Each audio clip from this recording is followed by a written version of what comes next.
Fridge থেকে একটা জলপাই বের করছি, একটাই না সরি দুইটা জলপাই বের করছি, দুইটাই দিয়ে দিলাম। এই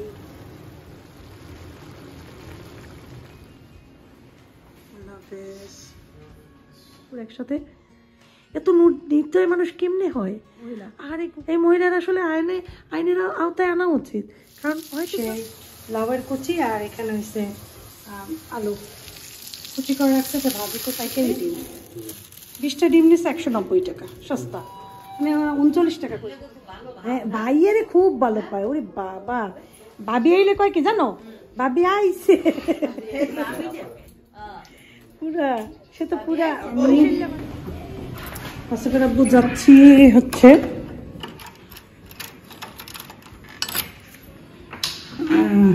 বাইরে কাজ আছে, বোঝাবে তার দুইটা ফ্রেন্ডের কাছে, আটকাইতে পারতেছি না, এটা দিয়ে একটু টান দিতে হবে, আমি ধরি তুমি একটু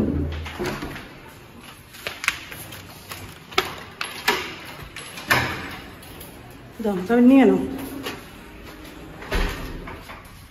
টান দাও বাড়ির দিকে, দোয়া করো, আয়তাল কুরসি করো।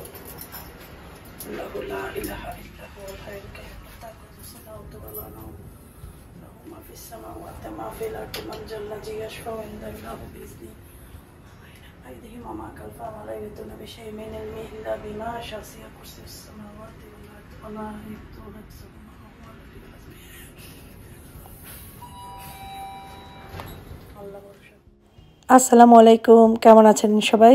ভালো আছেন নিশ্চয়ই। তো আমি আর আসিফ আপু তো দেখলা বের হলাম, আসিফ আপুর দুই একটা কাজ আছে, ওগুলো সেরে আমাদের বাসার দিকে যাব, এরকম নিয়ত করেই বের হয়েছি। আসিফ আপুর কাজ কমপ্লিট, এখন যাচ্ছি আমাদের বাসার দিকে। এদিকে যাওয়ার আগে আমি এই যে চৌমাথার বাজার থেকে আম্মার জন্য একটা খুব সুন্দর লাউ কিনেছি, যে লাউটা আমি এরকম লাউ কখনো কিনিনি, গোল একদম গোল লম্বা বড় একটা লাউ, কিন্তু গোল একদম এত সুন্দর লাউটা, আমি এইরকম লাউ সম্ভবত খেয়েছি কিনা এর আগে বা ছোটো সময় আমার মনে নেই। আর একদম আল ভরা ছিল গায়ে, এত সবুজ এত সুন্দর কি বলবো আর। তো যাই হোক, আর ওই যে ধনিয়া পাতা কিনেছি কচি, কিন্তু না আমি ভিডিওই করতে পারিনি কেন জানি, আমার মনেই নেই। তারপরে আমি ওই যে মুহিত আবার খায় হচ্ছে কোয়েলের ডিম, কয়টা কোয়েলের ডিম পেলাম, ওখান থেকে নিয়ে নিলাম, নিয়ে তারপরে এই যে বাসার দিকে যাচ্ছি। আমি লাউটা ভিডিও করি না, এই দুঃখে আমি একদম মানে আপসেট, এত সুন্দর লাউ আমার মনে হয় আমার ভিউয়ার্সরাও দেখে নাই, আমি এত আপসেট আমি বলার মতো না। এই যখন আমি ভয়েস ওভার দিচ্ছি তখন দেখি আমার লাউয়ের কোনো ভিডিও নেই, তখন কি আর করবো, দুঃখ পেয়েছি খুব। টুপি পরছো, নামাজ পড়বা? বাবা দেখছেন আমি সাগর লাগে যাই গিয়া বুঝছো না, মুহিত মাইত যেতেছে, মাইত যাবে কই যাবে ভাই পড়তে। হ্যাঁ এই এদিকে আসো, এদিকে আসো, তোমাদের তো গেছে, তুমি তো কিছু বললা না, আসো আসো আসো আসো আসো, আস্তে আস্তে আস্তে আস্তে আস্তে আস্তে, তুমি কে আমি কে, বলে কি তুমি কে আমি কে, মারিয়াম, আমার মারিয়াম, আরে আই তো দুইটা বাইয়ে যায়, কই মারিয়াম মারিয়াম, মারিয়াম খুব মিস করে, দূরে গনে ডাক দে ওই বাসার সামনে, হ্যাঁ এই মারিয়াম, মারিয়াম ফিরিয়ে চাইছে, কে মারিয়াম এইদিকে, তুমি মারিয়ামকে ডাকো, মারিয়াম তোর খালামণি, খালামণি খালামণি কো, মারিয়াম কোথায়, সেদিন কই যে রাইসা রাইসা আইলো না, নাই মারিয়াম নাই, আরে পানি, বাবা পানি খেতে গেছে, ও বাবা পানি খেতে গেছে, ভাইয়া যায়, ভাইয়া কোথায় যায়, মাইদ ভাইয়া কোথায় যায় বলো, টিচার টিচার বলো, পড়তে যায়, টিচার যায়, হ্যাঁ ভাইয়ের খুব ভালো পায়, ওরে বাবা ভাবি আইলে কয় কি জানো, ভাবি আইছে পুরা, সে তো পুরা বরিশাল্লা ভাষায় কথা বলে, টাটা করো টাটা করো, যায় ওই যে আব্বু আর মাইত যায়, আল্লাহ হাফেজ করে দাও, আল্লাহ হাফেজ,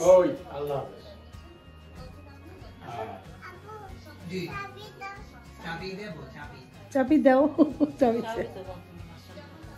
আব্বু চাবি দাও। মাইককে টাটা করো, মাইককে বাই বাই করো।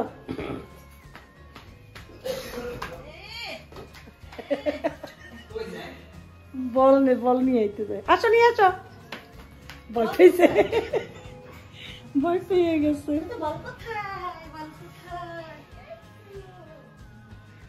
ইস ইস শোনা বাচ্চা, আসো নিয়ে আসো।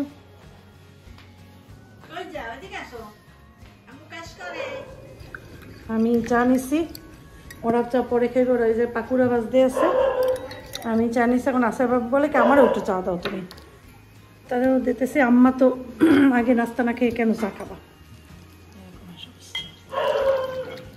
নাও নাও ধরো।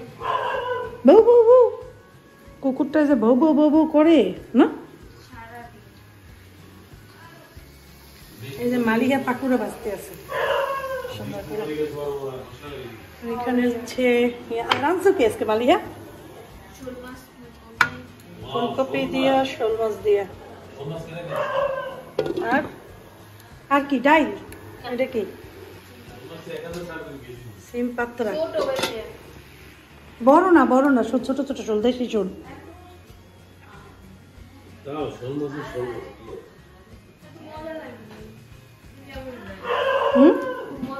এই লাইটটা অসুবিধা, একটা লাইটটা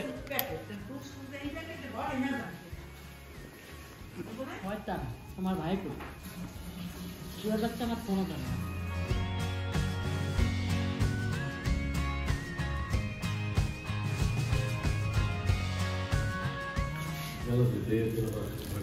ডিম নিয়ে আসছি। ডিম ইয়াতে ডিম অনেক সস্তা বুঝছো, পাইকারি ডিম। 20টা ডিম নিচ্ছে 190 টাকা, সস্তা। মানে 39 টাকা করে পড়ছে একটা, মানে এক 4টা ডিম। অনেক বেশি না, আর নর্মাল দোকান দিয়ে আনলে তো 45 টাকা করে নেয়। 6 টাকা, মানে তুমি বুঝো 4টা ডিমে 6 টাকা করে কম পড়ছে। কত সুন্দর। দুটি কোথায়?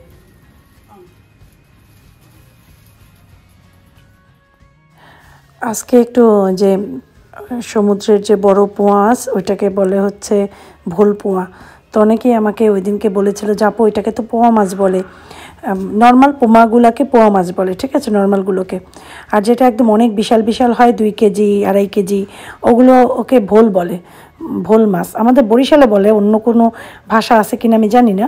তো ওই জন্যই আমি ওইটা বলছিলাম, হয়তো তোমরা শুধু পোয়াই বলো, ওগুলো সমুদ্রের ভিতরে থাকে, পোয়া মাছের মতোই দেখতে, আসলে পোয়া মাছ না পুরোপুরি, এটা ভোল পোয়াই বলে এগুলোকে। তারপরে বেগুন আর ইয়া দিয়ে এটা একটু মাখা মাখা করব।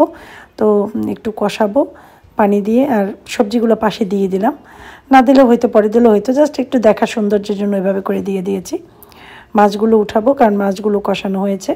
এখন সবজিটা একটু নাড়াচাড়া করে এটাকে ঢেকে একটু রান্না করব, পরে মাছটা আবার দিয়ে দেব।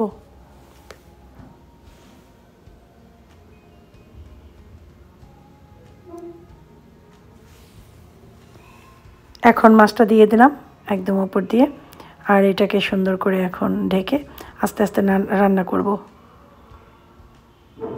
রান্না যখন এরকম মাখা মাখা হয়ে যাবে, এটার ভিতরে অনেকগুলো ধনিয়া পাতা দিয়ে দেব।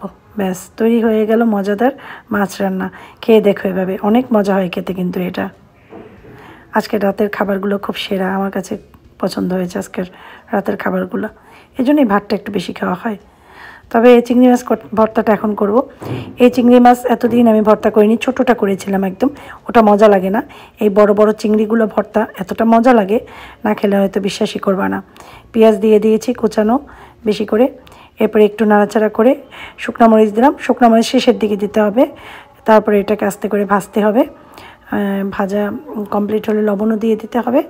তারপরে ব্লেন্ডারে দিয়ে সরিষার তেল দিয়ে ভর্তা করতে হবে।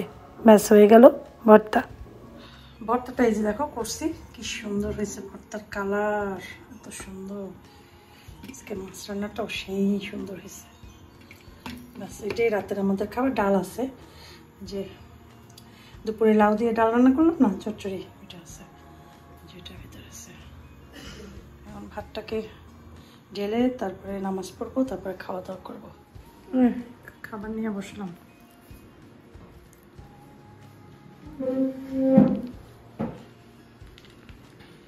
দেখছো আছে ভাতগুলো খাই নাই। বিসমিল্লাহ। আরে বসো।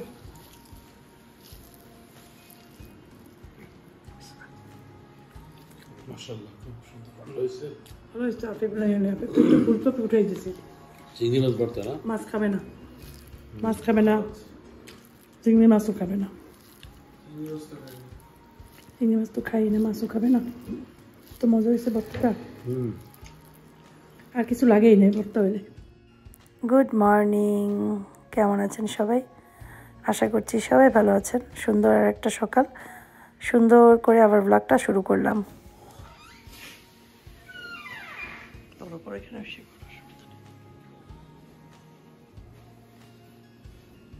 আল্লাহ হাফেজ।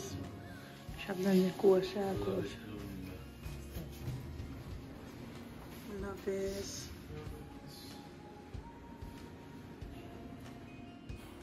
আফিফ স্কুলে যাওয়ার পর আর ব্লগ করা হয়নি। এখন বিকেল হয়েছে, তো বিকেলবেলা যেটা করি আমি, বাইরে কয়েকটা কাপড় চোপড় শুকাতে থাকলে ওগুলো নিয়ে নিই। আজকে গাছের ভিতরে 5টা ফুল ফুটেছে। তো গতকালকে ফুটেছিল 4টা, আবার আগামীকালকে 4টা ফুটবে। আমি গুলে রেখেছি কোন 4টা ফুটবে। তো অপরাজিতা ফুটে আর রাতে বন্ধ হয়ে যায়। পরের দিন সকালে আমি ওগুলো তুলে ফেলি, তুলে শুকাই, তারপর একটা কৌটার ভিতরে রেখে দিই। কারণ অনেকগুলো জমাচ্ছি, চা খাবো বেশ কয়েকদিন। অপরিচিতার চা কিন্তু অনেক স্বাস্থ্যসম্মত, তাই তোমাদের কাছে গাছ থাকলে অবশ্যই তুলে রেখে দেবে, খাবে। পোস্টটা দেখে আমার এত খারাপ লাগছে। তোমরা কি দেখছো যে একটা মহিলা কুকুর মেরে ফেলছে, অনেকগুলো কুকুর একসাথে? এত নির্দয় মানুষ কেমনে হয়? আর এই কুকুরটা সবেমাত্র বাচ্চাগুলো দিয়েছে, বুকে দুধ খায় বাচ্চাগুলা, সেই বাচ্চাগুলার সব মেরে ফেলছে মহিলা। এই মহিলার আসলে আইনের আওতায় আনা উচিত, কারণ অহেতুকভাবে কোনো জীব হত্যা করতে পারবে না কেউ। কিন্তু আমাদের দেশে এটা সম্ভব হয়েছে, অন্য দেশ হলে পারতও না। আমাদের দেশে সম্ভব হয়েছে কেন? আমাদের দেশে আইন এতটা করা না, সেই জন্যই পারছে এইভাবে হত্যা করতে। আমি পোস্ট দেখার পরে আমার মনটা এত খারাপ হয়ে গেছে যে মানুষরূপী শয়তান, মানুষের রূপ আসলে সে শয়তান। এরকম শয়তান আছে আমাদের পৃথিবীতে ভুরি ভুরি, যারা নিজের জিনিস ছাড়া, নিজের কিছু ছাড়া আর কিচ্ছু বোঝে না, পৃথিবীর কিচ্ছু। আল্লাহ এদের বিচার করুক। আর আইনের আওতায় যদি নাও আনে, এই মহিলা জানি কঠোর শাস্তি আল্লাহ তাআলা দেয়, যে মহিলা জীবনে জানি কোনোদিন আর এরকম খারাপ কাজ করতে না পারে। আমার একদম দেখার পর ওটা কান্না চলে আসছে যে কুকুরটা কি কি বলবো, বাচ্চাগুলো এত কিউট, ছোট ছোট বাচ্চা কুকুরের। আরে কেমনে যে মারছে আল্লাহ, মহিলার বিচার করো আল্লাহ তুমি। আসিফের আব্বু কল দিল, তার কাছে একটা কাগজ দিয়ে আসতে হবে, সেজন্য বাসা থেকে বের হয়েছি। আসিফের আব্বুর কাছে যাব আর কাগজটা দিব। আমার 2-একটা কাজ আছে, কমপ্লিট করব, একটু টেলরেও যাব, এরপরে আমি বাসায় চলে যাব। তবে একটু বাজারও আছে, ওটা করে নিয়ে যাব। তো মাগরিব হয়ে গিয়েছিল, তো এরপরে আমি মাগরিবের নামাজ পড়ে তারপরে আমি বাজারে গিয়েছি। বাজার থেকে আমি চিংড়ি মাছ কিনেছি, তারপরে আমি লাল শাক কিনেছি। আর আসার সময় মনে হলো যে একটা লাউ নিয়ে যাই। আমার বাসার মোড়ে একটা ভ্যান আছে, ওখানে বিক্রি করে। ওখানে আমি বলে নিজেই হাত দিয়ে দেখিয়ে এই লাউটা নিলাম। কাছে এনে আবার একটু বললাম যে ভালো করে দেখি, বলে খুব ভালো আমার সাথে আমার কাছে দেন। তারপর আমি টিপ দিয়ে দেখি যে ধরে বোঝা যায় আল থাকে গায়ে, আর এগুলো আমি শিখেছি আস্তে আস্তে। তো আমি বললাম এই লাউটাই দেন, তো লাউটা দিচ্ছে। এগুলো নিয়ে বাসায় যাব। আজকে আমি লাউয়ের গায়ে কী জানি বলে এটাকে, খোসা, এই খোসাটা আজকে আমি আলু দিয়ে একটু ভাজি করব। এইটা সেদিনকেও করেছিলাম। লাউয়ের খোসা আলু দিয়ে ভাজি আমার খুব ভালো লাগে খেতে, মাঝে মাঝে মন চায়। ধনিয়া পাতা টাতা দিয়ে করলে খুব মজা হয়। আমার ভাইয়ার লাউয়ের খোসা ভাজি খুব পছন্দ ছিল। রিয়াদের লাউগুলো ছিল অন্য রকমের, তাও আমাকে বলতো একটু লাউয়ের খোসা ভাজি করবি। আমি বলতাম আচ্ছা ঠিক আছে করব। সেগুলো দিয়েই করে দিতাম, আমার ভাই খুব খুশি হয়ে খেত। অনেক কথা মনে পড়ে, এইসব কিছু কিছু খাবার দেখলে অনেক মনে পড়ে, অনেক কথা। আর চিংড়ি মাছ, তাজা চিংড়ি মাছ কিনে এনেছি। এটা হচ্ছে একদম দেশি চিংড়ি, নদীর চিংড়ি। তো এইটা হচ্ছে করব লাল শাক দিয়ে, বা জলপাই লাল শাক দিয়ে চিংড়ি করব, তোমাদের সাথে একটু শেয়ার করছি। চিংড়ি তুলতে হবে কিন্তু খুব সাবধানে, কারণ চিংড়ির মাথায় একটা করাত থাকে, ওইটা যদি কোনো রকম হাতে গেঁথে যায় অনেক পেইন হয়, অনেক ব্যথা করে, আর আমি এগুলো খুব ভয় পাই। আর 2টা ডিম নিয়েছি, সিদ্ধ দেবো। ডিমও এনেছে, হাঁসের ডিম। ডিম 2টাকে ভুনা করব, আর আফিফকে ডিম ভেজে দেব। তো এখানে আমি লাল শাকটা বসানোর জন্য পেঁয়াজ রসুন আর চিংড়ি একসাথেই দিয়ে দিলাম তেলের ভিতরে। তারপরে কাঁচামরিচ দেব, হ্যাঁ অবশ্যই বেশি কাঁচামরিচ দেব।